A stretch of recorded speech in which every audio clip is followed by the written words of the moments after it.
Tag TV brings you daily news bulletin from India. Breaking news and views from India.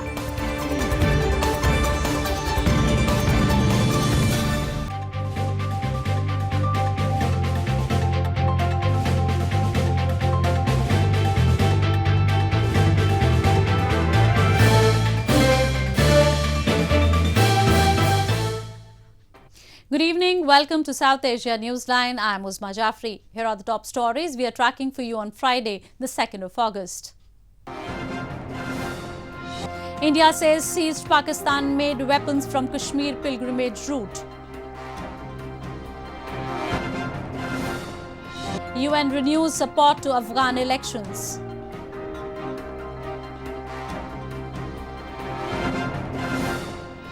And Sri Lankan President stands firm on death penalty for drug traffickers.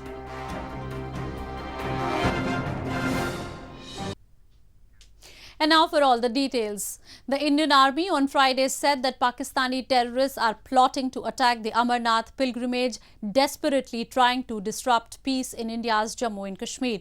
The army also displayed Pakistan-made weapons recovered from the route of the cave shrine pilgrimage, providing proof of Pakistan's terror plot.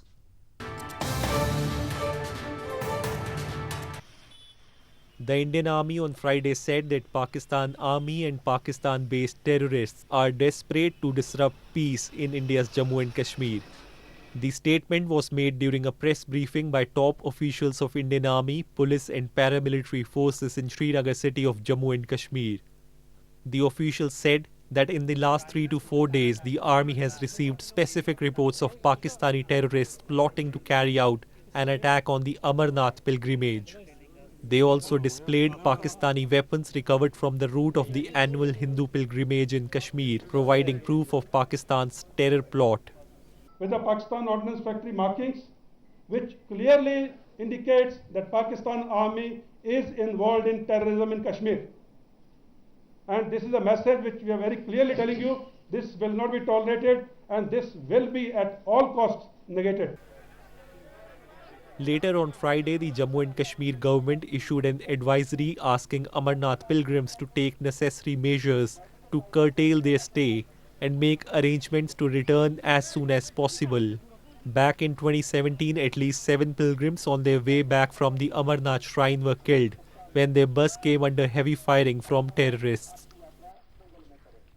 India's Foreign Minister S. Jaishankar on Friday attended a number of conferences in Thailand, including the ASEAN Regional Forum and the 9th East Asia Summit Foreign Ministers meeting. He also held a series of bilateral meetings with his counterparts from Bangladesh and Sri Lanka on the sidelines of ASEAN-related multilateral meetings. Foreign ministers of the Association of Southeast Asian Nations or ASEAN held a meeting with their counterparts from around the world in the ASEAN Regional Forum or ARF on Friday in Bangkok. India's Foreign Minister S. Jaishankar also attended the 9th East Asia Summit Foreign Ministers meeting. During the meeting, discussions on key political, economic and security issues of the Indo-Pacific region were held. Jaishankar underlined that ASEAN's centrality in free, open and inclusive regional architecture. He also held a series of bilateral meetings with his counterparts from Vietnam, Sri Lanka and Bangladesh on the sidelines of ASEAN-related multilateral meetings. Jaishankar also reiterated India's strong support in the fight against terrorism with Sri Lanka, which saw the country's worst terror attack on Easter Sunday. Meanwhile, the Indian Foreign Minister on Friday also responded to US President Donald Trump's second offer on acting as a mediator in Kashmir issue. Jaishankar met his American counterpart and conveyed that any discussion on Kashmir will take place bilaterally and only with Pakistan. Indian Foreign Minister S. Jaishankar on Friday made it clear to his American counterpart Mike Pompeo that any discussion on Kashmir, if at all warranted, will only be with Pakistan and only bilaterally. Jaishankar met US Secretary of State Pompeo on the sidelines of the ASEAN summit in Thailand. Both the leaders held wide-ranging discussions on regional issues. This was the first official meeting between the two top officials after US President Donald Trump's controversial comments on him mediating between India and Pakistan over the Kashmir issue. The meeting comes after Trump broached the topic of mediating between India and Pakistan for a second time over the Kashmir issue. Trump in Washington once again offered to mediate but said this time it is up to India and Pakistan on mediation and that he is ready to assist if both the neighboring countries wanted him to solve the matter. Last month, Trump offered to be the mediator between the arch rivals on the Kashmir issue when he met Pakistani Prime Minister Imran Khan for the first time at the White House. The Indian government, however, dismissed President Trump's astonishing claim that Prime Minister Narendra Modi had asked him to mediate. In news from Pakistan, the number of vehicles on the roads of Karachi, Pakistan's largest city, is increasing by leaps and bounds. Locals expressed their concern over the transportation issue and lack of action by the administration over severe traffic issue and the corrupt government. Karachi city is known as the commercial capital of Pakistan. Despite being a commercial hub, locals have to bear the brunt of the unregulated traffic, broken and congested roads, and old damaged buses used for public transport. While the number of vehicles on Karachi's road is increasing by leaps and bounds, this has only added traffic woes for locals. Locals are unhappy with lacks of rules and regulations implementation in the city. Commuters have to travel in buses and public transports that are poorly maintained, worn out with zero safety standards. They blame that Sindh government is involved in corruption and is not bothered for traffic and infrastructure issue, leaving roads dilapidated and in mayhem. बसों की हालत इंतजार ये ऐसी है कि ये समझ लें कि क़ायद आज़म के दौर की या हज़रत ईसा अलैहिस्सलाम की दौर की गाड़ियाँ चल रही हैं। अब क्या है कि जो व्हीकल होते हैं वो पैसे लेके इनको पास करते हैं, समझे। और यहाँ पे जो ट्रैफिक सार्जेंट हैं या ट्रैफिक के मतलब आईजी डीआईजी हैं, जब महवर करप्शन पे हो जाए। हाल तो ख़राब ही है, पुरानी है बसें, अभी नई बसें चलनी चाहिए, रोड भी नए बनने चाहिए। जो मंसूबे नए गवर्नमेंट कर रही है शुरू, रोड करे जल्दी से जल्दी वो नई बसें जो लेकर आए रोडों पे।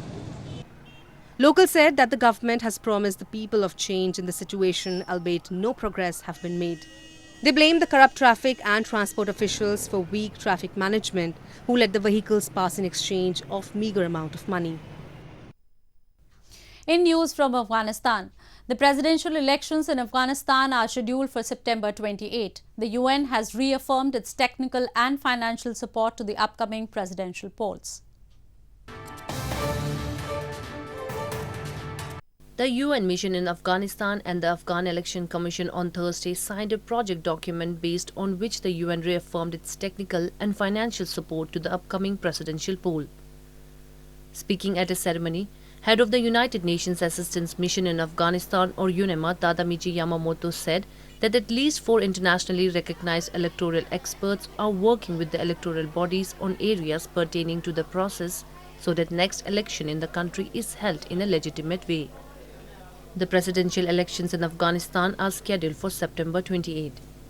Critics have constantly been saying that incumbent President Ashraf Ghani and CEO Abdullah are trying to manipulate the government resources to seek re-elections in the September polls.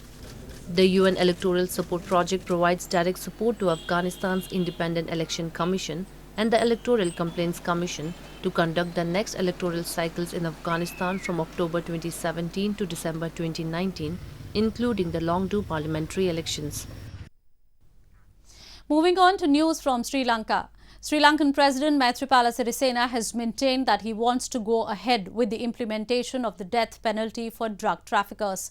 This comes as Sirisena signed death sentences last month for 4 persons convicted in drug-related offences. The executions have been delayed by the Supreme Court till October.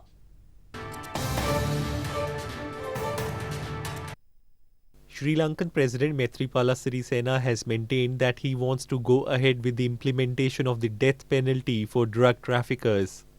The president, while speaking at a public event, said that narcotics are the root cause of all other major crimes, and those who are against implementing the death penalty on drug traffickers are against building a better country. This comes as a bill to abolish the death penalty was submitted to Sri Lanka's parliament on Thursday, while the president has sanctioned the hanging of 4 drug convicts. The bill submitted on Thursday will be taken for a vote in 14 days if no one challenges it. It seems to be a move to stop the planned executions which are now stayed by the Supreme Court. Sirisena had last year said he wanted to resume hangings after a decades-long hiatus. The government also began advertising for the position of executioners. The hardline policy is in part inspired by war on drugs in Philippines, where thousands have died in encounters with police. For the first time ever, a tennis ball girls cricket tournament was organized in Budgam district of India's northern Jammu and Kashmir province. The event saw enthusiastic participation of players from different districts of the province. The first ever tennis ball girls cricket tournament has been organized in Budgam district of India's northern Jammu and Kashmir province. 7 teams from different districts are participating in the 2-day event. The tournament has been organized by Youth Services and support with assistance from Budgam District Administration. और ये अभी ये जो game है इतनी famous हो रही है, साउथ एशिया में सबसे ज़्यादा खेली जाती है और अब हमने स्टार्ट किया है कि जो हमारे बच्चे हैं उनको भी एक्सपोजर मिलना चाहिए क्योंकि आपको पता है जो J&K है इसमें टैलेंट की कमी नहीं है। ये जो यहाँ पे हुआ है इवेंट बहुत ही अच्छा हमारे लिए स्टूडेंटों के लिए बहुत ही अच्छा है। हम चाहते हैं कि ऐसे इवेंट्स हो यहाँ पे जो बच्चे जिनमें जो टैलेंट है वो अपना टैलेंट दिखाए। The girls from the participating team said interacting with players from other districts helped encourage them, and this in turn will help them enhance their cricketing skills. Events like this provide a platform to the young girls to showcase their talent and enhance their skills. Breaking social barriers, a transgender priest performed special prayers during the occasion of Adi festival at a temple in South India. The priest is also known in the region for healing devotees in anguish. Beating the odds of gender, a member of the transgender community, is a priest in a temple in southern India's Puducherry city and is known for treating woes of locals and devotees residing in the region. Mani Mekalai, the transgender priest, is seen performing mysterious fire rituals and blessing the devotees at Pechi Amman temple that houses the colourful idol of goddess Pechi. The ritual performed by Mani Mekalai holds special significance as they were performed on Adi Amavasai festival, which is celebrated in temples throughout southern India. இது வந்து ஒரு 17 வருஷமா இருக்கு. இந்த அம்மனோட ஆலயம் வந்து ஒரு 17 வருஷமா இருக்கு. இங்க தேடி வர மக்களுக்கு எல்லாரும் அவங்க வந்து வாக்கு எடுத்து போவாங்க. சொல்ல போகுது. நிறைய விஷயங்கள் நல்லதா நடத்தி கொடுத்திருக்கேன். அவங்களுக்கு உடம்பு பிலி சுமியாகல சகலமான Adi Amavasai festival is observed on the new moon day of Tamil Adi month, during which scores of devotees throng temples.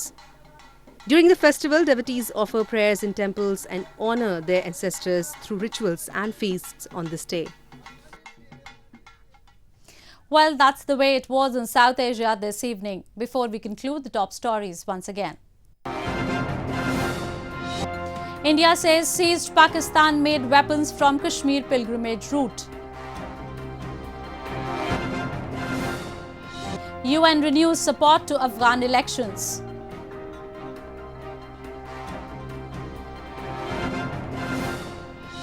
And Sri Lankan President stands firm on death penalty for drug traffickers.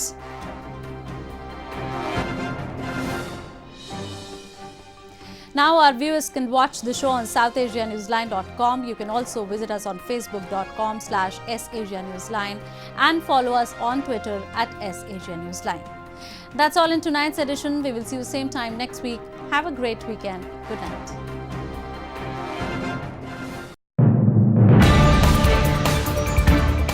Tag TV brings you daily news bulletin from India. Breaking news and views from India.